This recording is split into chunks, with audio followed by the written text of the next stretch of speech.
Hey guys, welcome back to our YouTube channel. I hope you guys are doing absolutely fine. Guys, आज जो मैं आप लोगों के लिए बाइक लेकर आया हूँ ना, वो ऐसी बाइक है कि मतलब आपने किसी और बाइक का नाम सुना हो या ना सुना हो, पर इस बाइक का नाम ज़रूर सुना होगा। मैंने इंस्टाग्राम पे स्टोरी पहले ही डाल दी कौन सी बाइक है, तो जो लोग मेरे को इंस्टाग्राम पे फॉलो कर रहे हैं उनको पहले ही पता लग गया कि कौन सी बाइक की वीडियो बन रही है आज। तो फटाफट जाके सबसे पहले तो मेरे को इंस्टाग्राम पे फॉलो कर लो, ताकि आप लोगों को भी पता लगता रहे कि कौन सी वीडियो आने वाली है नेक्स्ट।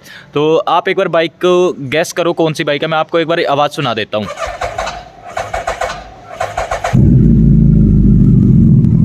आया समझ में कुछ कौन सी बाइक है? गैस करो और वीडियो पे इसी पॉइंट पे कमेंट करके बताओ कि ये कौन सी बाइक की आवाज़ लग रही है आप लोगों को। इसके बाद मैं आप लोगों को दिखाता हूँ बाइक के cinematics.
Guys, this is the mighty Hayabusa, जिसकी मैं बात कर रहा था कि आप लोगों ने किसी भी बाइक का नाम सुना हो या ना सुना हो, लेकिन इस बाइक का नाम ज़रूर सुना होगा। अगर हायाबुसा भी नहीं सुना तो आपने ये तो ज़रूर सुना होगा कि धूम वाली बाइक। हाँ, तो ये धूम वाली बाइक ही है, उसकी सेकंड जनरेशन है ये।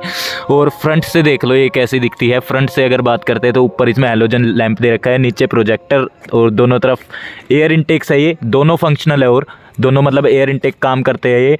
और यहाँ पर दोनों तरफ दे रखे हैं इंडिकेटर्स। और बाइक जो है ना, देखने में इतनी ज़्यादा बल्कि लगती है ना आगे से तो क्या ये पूरी ही इतनी ज़्यादा बल्कि। एक बार साइड से भी देख लो, साइड प्रोफाइल ऐसा आएगा बाइक का कुछ। और इसमें जो आफ्टर मार्केट एक्सेसरीज़ है उसमें ये फ्रेम स्लाइडर्स लगे हुए हैं। और उस तरफ जब जाएंगे तब मैं आपको दिखाऊंगा, इसमें इंजन प्रोटेक्टर्स भी लगे हुए हैं। SC प्रोजेक्ट का स्लिप ऑन एग्जॉस्ट लगा हुआ है इसमें। स्लिप ऑन का मतलब ये है कि इसके जो पाइप है एग्जॉस्ट के, ये हाफ यहाँ से यहाँ तक का ही एग्जॉस्ट है। ये सिर्फ यहाँ से लेके यहाँ तक का एग्जॉस्ट है, पूरा इंजन से पाइप नहीं जुड़े हुए। तो ये स्लिप ऑन एग्जॉस्ट है, फुल सिस्टम एग्जॉस्ट नहीं है। बाकी बाइक की आप कंडीशन देख सकते हो एक बारी, पूरी चमक इतनी ज़बरदस्त मार रही है ना ये देखो। और इंजन प्रोटेक्टर की जो मैं बात कर रहा था, ये वो इंजन प्रोटेक्टर है, ये भी इसमें आफ्टर मार्केट लगा हुआ है। ये लगी हुई है इसमें टैंक ग्रिप, और यहाँ पर ये टैंक पैड लगा हुआ है, बहुत ही सुंदर सा हायाबुसा का ही। इस बाइक की लुक्स में कितनी भी तारीफ कर लो उतनी ही कम है, क्योंकि जो इसका साइज़ है ना, वो इसकी रोड प्रेजेंस को इतनी ज़्यादा बढ़ा देता है ना। मतलब इस साइज़ की कोई भी बाइक नहीं होगी। एक ZX14R है जो इसके कंपटीशन में आती है कहीं कहीं, लेकिन वो भी इसका मुकाबला तो नहीं कर सकती भाई। मेरे हिसाब से मेरे को पर्टिकुलरली हायाबुसा ज़्यादा पसंद है ZX14R के मुकाबले। 1300 सीसी का इसमें आप लोगों को इंजन मिल जाता है और 197 bhp की पावर प्रोड्यूस करता है। 0 to 100 जो है ये बाइक कर लेती है 3.2 या 3.1 सेकेंड में। 20 से 22 सेकेंड में ये 0 से 300 की स्पीड पकड़ लेगी। तो आप समझ सकते हो कितनी ज़्यादा फास्ट ये बाइक है। और सुपर बाइक कैटेगरी में ये बाइक एक लेजेंड के नाम से जानी जाती है, हायाबुसा। हायाबुसा मतलब हर एक इंसान को ही पता होगा कि हायाबुसा कौन सी बाइक होती है। एक बार आप इसके पीछे से लुक और देखो, पीछे से भी उतनी ही ज़्यादा बल्कि लगती है जितनी ये आगे से लगती है। टायर का जो आपको साइज़ मिलता है वो इसमें मिलता है 190/50 R17 इंचेस के अलॉयज़ हैं, जो नॉर्मल सभी बाइक्स में होते हैं। 1340 सीसी का इंजन मिलता है आप लोगों को इसमें। हायाबुसा को ड्रैग किंग भी कहा जाता है, क्योंकि ड्रैग रेस में इस बाइक को कोई भी बाइक नहीं हरा सकती, और इसीलिए इसको ड्रैग किंग कहा जा सकता है। अगर एक आधी बाइक जो इसको हरा भी देती है ना, तो इसमें अगर जो मोड्स करा दे तो फिर इसको कोई पीछे नहीं कर सकता। अगर इसकी हम ट्यूनिंग वगैरह करा दे या इसमें टर्बो फिट कर दे, टर्बो फिट करने के बाद तो बहुत ही ज़्यादा bhp बढ़ जाती है इसकी, फिर तो इसको कोई मुकाबला ही नहीं कर सकता। चाहे आप H2 से अगर इसकी ड्रैग रेस करते हो तो भी ये जीत जाएगी अगर इसमें टर्बो लगा हो तो। गाइज, ये तो हो गया पूरा ओवरव्यू बाइक का, लुक्स वगैरह का। थोड़ा सा मैंने आपको परफॉर्मेंस के बारे में भी बता दिया कि भाई 1340 सीसी का इंजन है एग्जैक्ट, अगर मैं आप लोगों को बताऊँ। अब एक बार मैं आप लोगों को इसका कंसोल दिखा देता हूँ, जो कि देख सकते हो, आपको देख के ही पता लग गया होगा, बिल्कुल ही अलग है सारी बाइकों से। इतना बड़ा कंसोल है, ऐसा लगता है गाड़ी का। मेरी तो भाई गाड़ी का भी नहीं है इतना बड़ा। स्टार्ट करके देखते हैं। ये देखो, इसका जो स्वाइप अप है ना, नेक्स्ट लेवल है। वो जो इसकी जिस तरीके से इसकी नीडल्स वर्क करती है ना, चाबी ऑन करते, ये देखना आप, ये देखो। अमेजिंग। जैसा कि मैंने आप लोगों को बताया कि इसमें लगे हुए हैं SC प्रोजेक्ट के स्लिप ऑन एग्जॉस्ट। तो अब एक बार ये और सुन लेते हैं कि ये हमारी बेबी चीखती कैसा है। तो एक बार स्टार्ट करके देखते हैं इसको।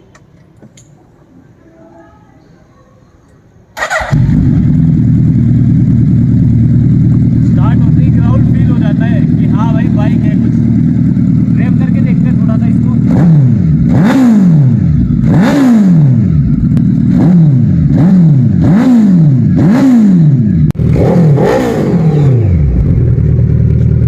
गाइस कैसी लगी आप लोगों को आवाज़, एक बार कमेंट करके ज़रूर बताना। मैं एक दो चीज़ें और बता देता हूँ आप लोगों को इसके बारे में।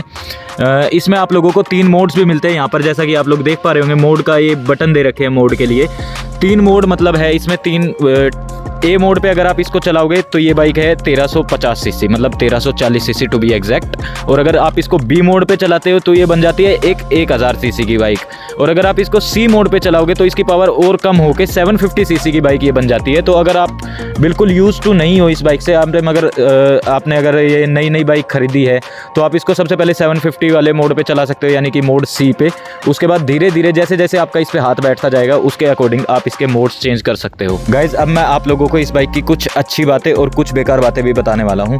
तो सबसे पहले बात कर लेते हैं अच्छी बातें। अच्छी बातों की तो लिस्ट ही खत्म नहीं होगी, इतनी सारी अच्छी बातें हैं इसमें। सबसे पहले तो इसका साइज देखो यार एक बार, इतनी ज़्यादा बल्कि बाइक, भाई कौन सी बाइक होगी इतनी, एक ZX14R को छोड़ के। हाँ मेरे को पता है वो भी ऐसी बल्कि है और इतनी ही भारी भी है। 265 kg इसका वेट है। सबसे पहले नंबर पे जो मैं इसकी अच्छी बात रखूँगा वो ये है कि इसकी माइलेज, कंपनी क्लेम करती है इसकी 12.5 की माइलेज, लेकिन एज़ पर पर्सनल रिव्यू इसकी जो माइलेज मिल जाती है वो मिल जाती है हाईवे पे 18 to 19 किलोमीटर पर लीटर। इतनी हैवी बाइक के लिए इतनी ज़्यादा माइलेज एक बहुत ही बड़ी चीज़ है और काफ़ी ज़्यादा अच्छी भी ये बात है।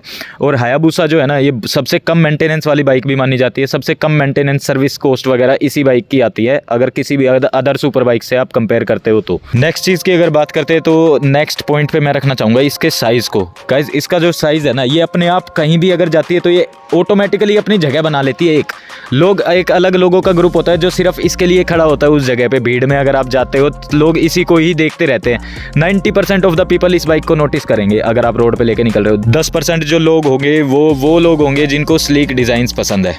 तो कर्वी डिज़ाइन दे रखा है इसका पूरा। कर्वी इन द सेंस वो, मतलब आप समझ गए होगे कर्वी मैं किस हिसाब से कह रहा हूँ। जैसे आप ये देख रहे हो, इसका ये पार्ट देख रहे हो तो इसमें पूरा कर्व है, ये शार्प नहीं दिया हुआ। अगर कोई भी 1000 सीसी की आप बाइक देखोगे ना तो उसमें सारे डिज़ाइन एरोडायनामिक्स के हिसाब से बनाए होते हैं, लेकिन इसमें थोड़े से कर्वी दे रखे हैं सारे। तो इतनी ज़्यादा कुछ शार्प लुक नहीं है बाइक की, लेकिन फिर भी जो रोड प्रेजेंस इस बाइक की है ना वो शायद किसी और सुपर बाइक की नहीं है। गाइज नेक्स्ट पॉइंट मैं इसमें रखना चाहूँगा इसकी जो मॉडिफिकेशंस है। जैसा कि मैंने R15 वाली वीडियो में बताया था, हालांकि इसका R15 से कोई भी कंपटीशन नहीं है, लेकिन जैसे उसकी बहुत सारी मॉडिफिकेशन अवेलेबल है ना, वैसे ही इसकी भी मॉडिफिकेशन का कोई अंत नहीं है मार्केट में। इसके अंदर जो मैंने आप लोगों को टर्बो का बताया, इसके अंदर टर्बो लग जाता है। उसके बाद इसका जो स्विंग आर्म है वो एक्सटेंड हो जाता है, टायर साइज इसका बढ़ा दिया जाता है। उसके टर्बो के लगने के बाद इसकी जो ग्राउंड पे पकड़ है वो भी बढ़ जाती है। और उसके बाद जो इसकी परफॉर्मेंस निकल के आती है ना, उसको कोई भी बाइक बीट नहीं कर सकती, कोई भी, लिटरली कोई बाइक बीट नहीं कर सकती उस चीज़ को। ये तो हो गई कुछ इसके बारे में बढ़िया बातें। जैसा कि मैंने आप लोगों को स्टार्टिंग में ही बता दिया था कि इसकी बढ़िया बातों की लिस्ट तो कहीं भी ख़त्म नहीं होगी। तो अब बात कर लेते हैं इसकी जो बेकार बात है उसकी। इसकी जो बेकार बात है, बेकार बात में सिर्फ इसकी एक ही चीज़ है, वो है इसकी ब्रेकिंग। इसकी जो ब्रेकिंग है ना वो जिस हिसाब से इसकी स्पीड वगैरह दे रखी है उस हिसाब की नहीं है। हालांकि इतनी बुरी भी नहीं कह सकते इसको, ऐसा नहीं है कि ये रुकेगी ही नहीं, रुक तो जाएगी, लेकिन थोड़ा सा इसको गैप चाहिए होता है बाकी बाइक से कंपेयर करें तो। बहुत मुश्किल से ढूंढने के बाद एक चीज़ और मिली है जो इसकी हम बेकार बात बता सकते हैं, वो है इसका वेट। 266 kg की ये बाइक है तो बहुत ही ज़्यादा मुश्किल होता है इसको उठाना। स्टैंड से ही सीधी करने में हालत ख़राब हो जाती है। जो थोड़े कमज़ोर बंदे होंगे उनकी तो बहुत सारे लोग तो इसको चला ही नहीं सकते बिकॉज ऑफ इट्स वेट। लेकिन अब जिस हिसाब से इसकी लुक वगैरह दे रखी है भाई, इतनी हैवी बाइक दे रखी है, तो अगर इसमें वेट ना हो तो फिर हम ही खुद ये बोल देंगे कि भाई बिल्कुल खोखली बाइक बना दी। जो इसका वेट है वो भाई बाइक के अकॉर्डिंग ही दिया गया है और जिस हिसाब से बाइक का साइज़ एंड शेप है उस हिसाब से बिल्कुल परफेक्ट वेट है इसका। अब गाइज मैं आप लोगों को एक बार इसकी ग्राउंड क्लियरेंस के बारे में और बता देता हूँ। अभी तो जैसा कि आप लोग देख सकते हो कि सुपर बाइक में डबल स्टैंड नहीं होता, तो ये खड़ी हुई है पेडोक स्टैंड के ऊपर। अब मैं नेक्स्ट फ्रेम में आप लोगों को ये बाइक नीचे उतार के और ये दिखाता हूँ कि इसकी ग्राउंड क्लियरेंस कितनी है। गाइस अब मैं आप लोगों को इसकी एक बार ग्राउंड क्लियरेंस भी दिखा देता हूँ। और जो मैं आपको बता रहा था कि ये बहुत ज़्यादा हैवी बाइक है, कुछ कमज़ोर लोग हैं जो इसको उठा नहीं पाते, उसमें मेरे को मत गिनना, मैं उठा लेता हूँ। ये देखो, तो ग्राउंड क्लियरेंस आप लोग देख सकते हैं इसकी। नॉर्मली ग्राउंड क्लियरेंस है, ऐसी कहीं कोई जगह नहीं है जहाँ ये टिक जाएगी, बट थोड़ा सा तो आराम से निकालना पड़ेगा यार। वो तो कोई भी सुपर बाइक है तो वो आपको थोड़ा आराम से ही निकालनी पड़ेगी अगर आप अपनी बाइक पे प्यार करते हो तो। अगर कोई भाई मेरी जितनी हाइट का हो और वो ये बाइक लेने की प्लान कर रहा है तो आप लोग पहले ही देख सकते हो कि अगर मेरी हाइट का कोई बंदा है तो वो इस पर कैसा लगेगा। मेरी हाइट 5'7" to 8 के बीच में है, 5'7.5" कह सकते हो आप लोग। तो आप देख सकते हो कितना ज़्यादा बड़ा साइज़ है इस बाइक का। आप खुद देखो, मैं मतलब काफ़ी छोटा लग रहा हूँ मेरे को खुद ही कि ये बाइक मेरे से बहुत ही ज़्यादा बड़ी लग रही है। ऐसा कुछ नहीं है कि अगर आपकी हाइट छोटी है तो आप छोटे लगोगे या कुछ भी। मोस्ट ऑफ द पीपल जिनके पास ये बाइक है ना वो छोटे ही लगते हैं इस बाइक पे। इस बाइक का साइज़ ही कुछ इतना ज़्यादा है। तो ये बाइक की जो एक पर्सनैलिटी कह सकते हो आप, इस बाइक की पर्सनैलिटी ही ये है। This was the review of Suzuki Hayabusa 2019 model, जो कि मैंने अब तक आपको नहीं बताया था। 2019 मॉडल ये बाइक है और देखने में तो ऐसी लग रही है जैसे अभी शोरूम से निकल के आई हो। हमारे भाई की जिसकी ये है ना वो कुछ ज़्यादा ही ध्यान रखता है इन चीज़ों का। और for my bike enthusiast friends, हमारे पास और भी बाइक्स खड़ी है, तो अगर आप लोगों को दूसरी बाइक्स का भी रिव्यू देखना है तो मेरे को कमेंट करके ज़रूर बताओ। और अगर आप लोगों को हायाबुसा पसंद नहीं आई तो मेरे को ये और बताओ कि आपको कौन सी सुपर बाइक पसंद है जो आपको हायाबुसा पसंद नहीं आई। तो हम कोशिश करेंगे कि आप लोगों के लिए जो आपको बाइक पसंद है ना उसी की वीडियो बनाएं। मिलते हैं आप लोगों से ऐसी किसी नई वीडियो में, तब तक के लिए बाय बाय।